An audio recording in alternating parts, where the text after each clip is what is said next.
My wife cut the sleeping pill in half. She dropped them into the baby bottle. She even poured in the formula crawling with ants. The baby looked at her with innocent eyes, but she felt no guilt, because she was in a hurry to meet her assistant. The child soon fell asleep completely still. I came home earlier than planned. I saw the ants left inside the bottle. My heart sank instantly. I ran to the baby's room, but I saw my daughter lying motionless. I rushed her to the hospital. The doctors fought hard. She finally woke up from the coma. At first, I thought it was the ants that harmed her, but the test report shocked me. I went straight to my wife in anger. She sat with her assistant, pretending nothing was wrong. Their awkward faces planted doubt in my mind. On the way home, I deliberately asked her why she didn't wear shoes in the office. She snapped back. It was her freedom. My wife mocked me for nagging. She said she had a client to meet, but she turned and went to the assistant's house. I noticed an extra key on her car keys. To confirm my suspicion, I secretly went to the assistant's house. The moment I inserted the key into the lock, my heart broke. I nervously opened the door. The bed was a mess. The desk was covered with their photos, even the ones from my baby's birth. I walked home in a daze. Holding my daughter's tiny hand, I hesitated.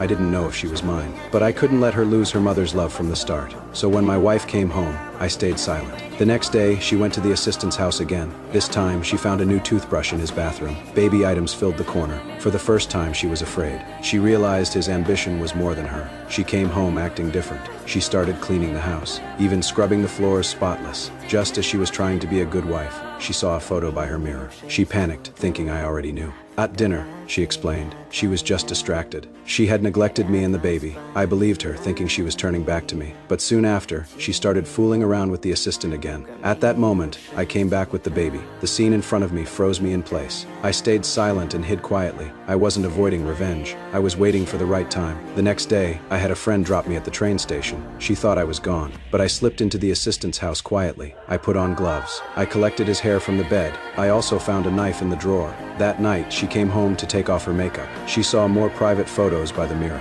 She panicked, thinking the assistant was threatening her. She picked up the phone and confronted him. At that moment, the power suddenly went out. She turned to check. I suddenly showed up and pinned her down on the bed. I dialed the assistant's number. She tried to call for help, but no sound came out. I dropped the hair I collected beside her. Before leaving, I left the key on purpose. When the assistant arrived, I returned to his place. I left her traces in his sink. Then I boarded a train to another city. The next day, I called my neighbor. I said I couldn't reach my wife. The neighbor opened the door and found her body. The police sealed the scene. They collected the assistant's hair. Because I had a perfect alibi, the police cleared me fast. The assistant wasn't so lucky. He ended up being named the killer.